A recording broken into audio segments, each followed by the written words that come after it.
Realme C85 pro and non pro এই দুটি phone বাংলাদেশে লঞ্চ হয়েছে। এই দুইটি ফোনের মধ্যে কি ফিচার দেখতে পারবেন, কি স্পেসিফিকেশান দিয়েছেন, এই ফোনটি বাংলাদেশে কত প্রাইজে লঞ্চ হয়েছে সব কিছু জানবো। তো চলুন আর বেশি সময় নষ্ট না করে শুরু করা যাক আজকের ভিডিও। গাইজ প্রথমে কথা বলবো ডিসপ্লে নিয়ে।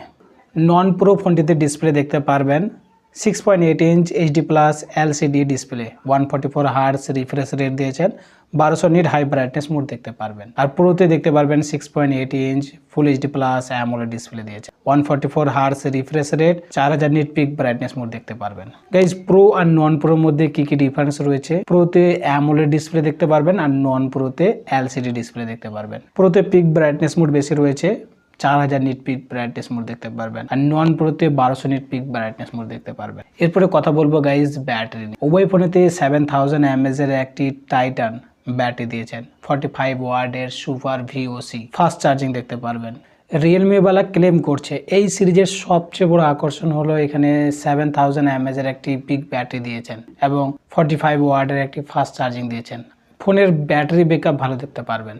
একজন যদি নর্মাল ইউজার হয় তার জন্য এই ফোনটি 1.5 দিন পর্যন্ত ইউজ করা যাবে। গাইজ এরপরে কথা বলবো ক্যামেরা নিয়ে।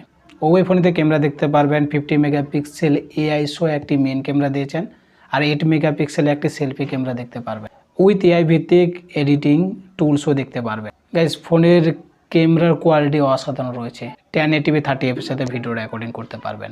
এরপরে কথা বলবো গাইজ প্রসেসর নিয়ে।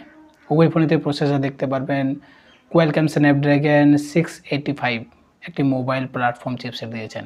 বাংলাদেশে 5G সাপোর্ট নেই। একটা কথা বলে দেওয়াই ভালো গাইজ, এই প্রসেসর দিয়ে আপনি হ্যাপি গেমিং করতে পারবেন না। আপনি যদি গেমিং এর জন্য এই ফোনটি বেছে নেন তাহলে আপনি ভুল করছেন, কারণ গাইজ এই ফোনটিতে প্রসেসরটা দেখতে পাচ্ছেন Qualcomm Snapdragon 685 mobile platform chipset দিয়েছে। এই চিপসেটটা ততটা শক্তিশালী নয়, মানে ডে টু লাইফে ইউজ করার জন্য ঠিক রয়েছে, কিন্তু যখনই আপনি হ্যাভি গেমিং এর কথা ভাবছেন তখন এই ফোনটির প্রসেসর ততটা শক্তিশালী নয়। আপনি যদি গেমিং করার জন্য ফোন নিতে চান তাহলে অন্য ফোনের সাথে যেতে পারেন।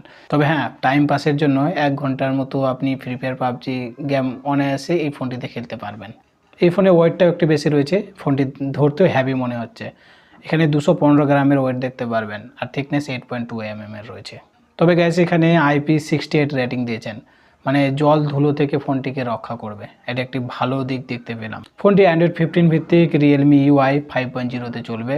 এখানে 2 বছরের অ্যান্ড্রয়েড আপডেট আর 3 বছরের সিকিউরিটি আপডেট দেখতে পারবেন। ফোনটি LPDDR4X RAM UFS 2.2 টাইপের স্টোরেজে রয়েছে। তবে গাইজ এই ফোনটি কি ভ্যারিয়েন্টে লঞ্চ হবে? প্রোতে বেস ভ্যারিয়েন্ট দেখতে পারবেন 6GB 128GB স্টোরেজ, ভ্যারিয়েন্টের দাম পড়বে 20,999 টাকা। আর নন প্রোতে দেখতে পারবেন 6GB 128GB স্টোরেজ, ভ্যারিয়েন্টের দাম পড়বে 18,999 টাকা। গাইজ এই ছিল আজকের ভিডিওটা কেমন লেগেছে কমেন্টে জানাবেন। ভালো লাগলে লাইক করবেন, চ্যানেল নতুন দর্শক হয়ে থাকলে চ্যানেলটা সাবস্ক্রাইব করে পাশে থাকবেন। দেখা হবে অন্য একটি নতুন ভিডিও নিয়ে। ততক্ষণ অবধি ভালো থাকবেন, সুস্থ থাকবেন। Tata, bye bye.